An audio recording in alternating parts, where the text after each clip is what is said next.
संत मार्कुस के अनुसार पवित्र सुसमाचार।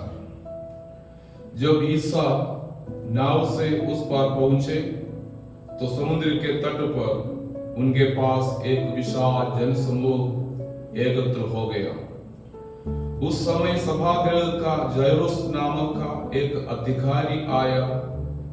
ईसा को देखकर वो उनके चरणों पर गिर पड़ा और कहते हुए अनुनय विनय करता रहा, मेरी बेटी मरने पर है, आइए और उस पर हाथ रखिए जिससे वो अच्छी हो जाए और जीवित रह सके। ईसा उसके साथ चले। एक बड़ी भीड़ उनके पीछे हो ली और लोग चारों ओर से उन पर गिर पड़ते थे।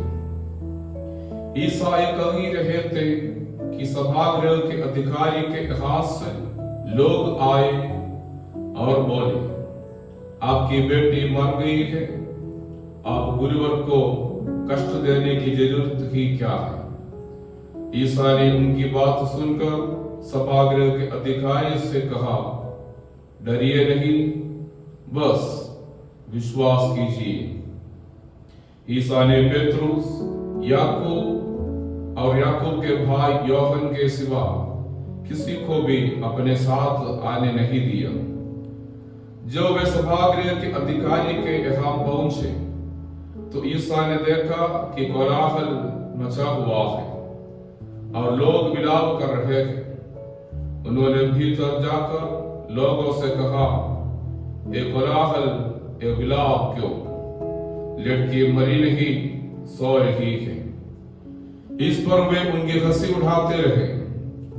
ईसा ने सबको बाहर कर दिया और वो लड़की के माता पिता और अपने साथियों के साथ उस जगह आए जहां लड़की पड़ी हुई थी। उन्होंने लड़की का हाथ पकड़कर उससे कहा, तालिता कुम, इसका अर्थ है, और लड़की, मैं तुमसे कहता हूं, उठो। लड़की उसी क्षण उठ खड़ी हुई और चलने फिरने लगी, क्योंकि वो 12 वर्ष की थी। लोग बड़े अचंभे में पड़ गए। ईसा ने उन्हें बहुत समझाकर आदेश दिया कि ये बात कोई ना जान पाए और कहा कि लड़की को कुछ खाने को दो। क्रिस्त में प्यारे भाइयों और बहनों, आज के पवित्र सुसमाचार में हम ऐसे एक व्यक्ति को देखते हैं जिन्होंने मसीह के सामने अपने बेटी के लिए अनुनय विनय करते हैं। वो व्यक्ति कोई आम लोगों से कोई एक नहीं। जो समाचार कहते हैं वो सभागृह का एक अधिकारी था। सभागृह माने सिनगोग, यहूदी लोगों के प्रार्थनालय सिनगोग होते हैं। वो सभागृह का एक अधिकारी था। और सुसमाचार और भी कहते हैं मसीह के चारों तरफ बहुत भीड़ इकट्ठा हो गई थी। वो भीड़ में से एक होकर जो सभागृह के इस अधिकारी यीशु से अनुनय विनय करते हुए कहते हैं, गुरुवर, आप मेरे घर तक थोड़ा जरा आइए, क्योंकि मेरी बेटी मरने पर है। और ये आश्चर्य होती, उनकी बात सुनकर ही मसीह उनके साथ चलने लगा। शायद ये सुसमाचार अगर ध्यान से अगर हम पढ़ेंगे तो हमें एक चीज समझ में नहीं आएगी। मसीह के साथ बहुत सारी भीड़ थे। उनके वचन सुनने के लिए लोग उनके चारों तरफ हमेशा एकत्र होते थे। उस दिन भी बहुत सारे लोग उनके चारों तरफ एकत्र हुए। भीड़ में से एक व्यक्ति, सिर्फ एक व्यक्ति उनसे कहते हैं कि मेरे घर तक जरा आइए, और उनकी बात सुनकर मसीह तुरंत उनके साथ चले जाते हैं। ये क्या बात होती है? सभी भीड़ को छोड़कर उनके साथ मसीह जाने लगा। क्यों मसीह उनसे और कुछ सवाल ही नहीं पूछा। मसीह उनसे ये सवाल नहीं पूछा, आप कौन हैं, आप कहां से आ रहे हैं।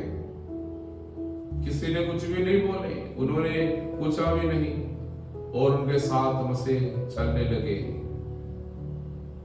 प्रिय भाई और बहनों, उनसे बिना कोई क्वेश्चन पूछकर मसीह उनके साथ क्यों चला? मैं सोचता हूं मसीह उनके भीतर से आए शब्द सुना, गुरुवराव मेरे घर पर आइए, मेरी बेटी मरने पर है, और उस पर हाथ रखिए जिससे वो अच्छी हो जाए और जीवित रह सके।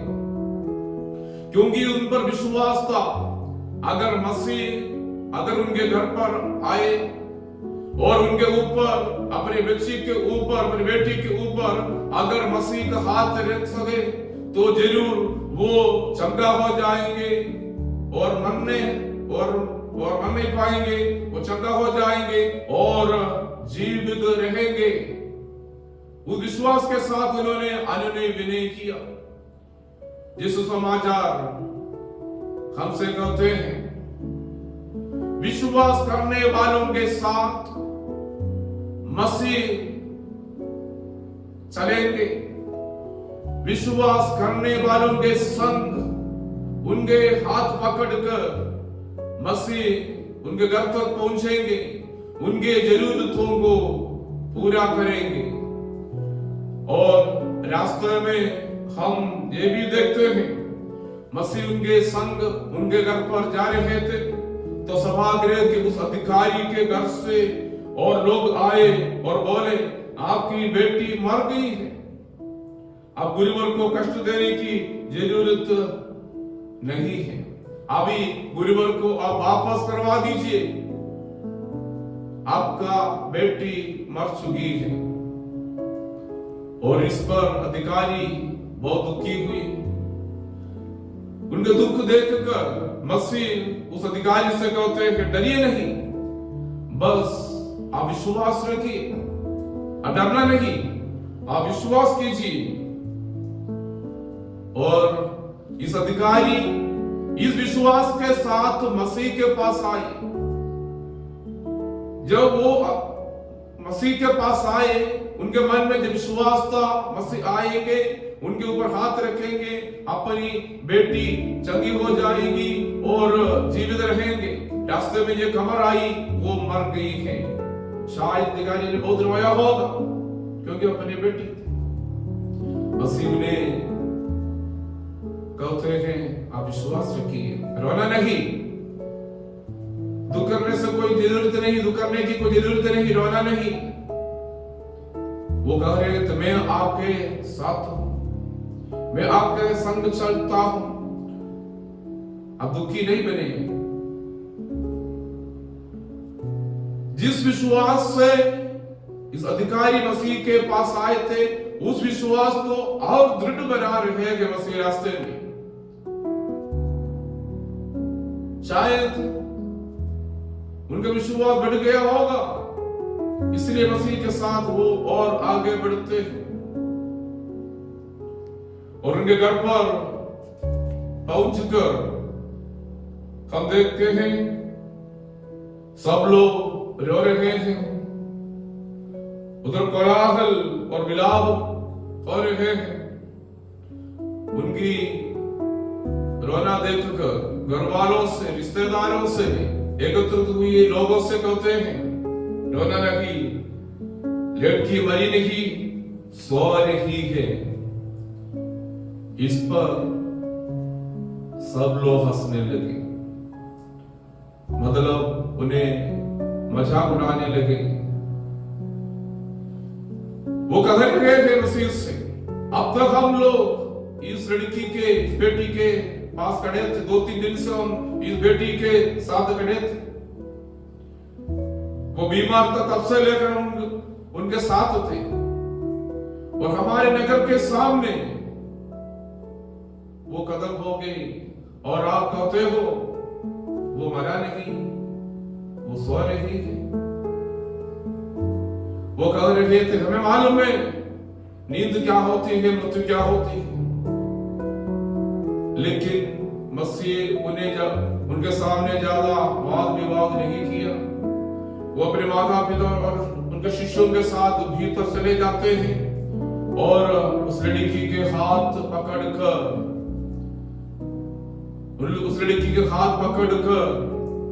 लड़की को जीवन प्रदान करते हैं, जीवन की ओर वापस ले आते हैं। प्रिय भाइयों और बहनों, हमें सोचने का कार्य यही है। जायरूस के विश्वास देखकर मसीह उनके साथ चला, और जायरूस के घर पर पहुंच गए। मसीह को पता चला इस घर में और किसी को विश्वास नहीं है।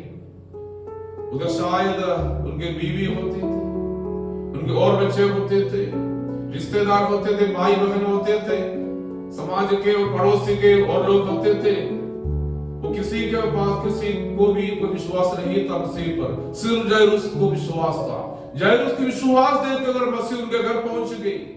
जो उन्होंने रिश्तेदारों ने, समाज के लोगों ने, पड़ोसियों ने जब उन पर हंसी उड़ाने लगा, मसीह ने ये नहीं कहा जायरूस से ये भी विश्वास करो, जब ये भी विश्वास करेगा तब मैं इन्हें चंगा करूंगा और जीवन प्रदान करूंगा। मसीह कुछ नहीं कहा।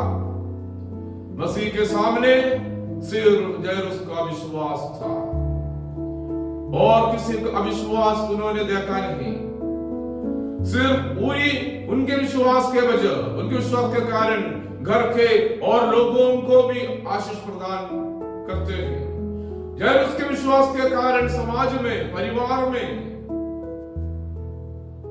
चमत्कार मसीह करते हैं, कृपा देते हैं। प्रिय भाइयों बहनों, हम उन लोगों के बीच में रहते हैं जिन्हें मसीह पर विश्वास नहीं है। हम उन लोगों के बीच में रहते हैं जिन्होंने उस उत्तर प्रदेश के उन लोगों के बीच में रहते हैं जिन्होंने ईसाइयों को खत्म करने की सोच रहे हैं और उनके गिरजाघर तोड़ देते हैं, क्योंकि उन लोगों को मसीह पर कोई विश्वास नहीं है। लेकिन हमारा विश्वास के कारण उन लोगों के जीवन में भी हम आशीष ला सकते हैं, अनुग्रह और कृपा ला सकते हैं। अपने घर की तरफ हमें जरा नजर डाल दीजिए, अपने घर की तरफ थोड़ा आप देख लीजिए। अपने घर में और भी लोग होंगे, अगर उनके विश्वास कम है तो भी हमें अपने विश्वास के द्वारा उनके ऊपर भी और उनके बीच में भी कृपा ला सकते हैं। हमारा विश्वास दूसरों के लिए कृपा के कारण बन जाएंगे। आज के जिस समाचार के संदेश हम प्रिय भाइयों और बहनों बनाइए, एक अच्छा ईसाई बनकर, एक अच्छा क्रिस्टियन बनकर जीने की कोशिश करें। विश्वास के साथ हम मसीह के पास पहुंचे। जीवन की रास्ते में मसीह हमारे विश्वास को और दृढ़ बनाएंगे और उस विश्वास हमारे लिए कृपा और अनुग्रह प्रदान करेंगे। इस आशीष के लिए हम रोज के मिसा बलिदान में मसीह से कृपा मांगे, आशीष मांगे। मसीह हम सबको आशीष प्रदान करे। आमीन।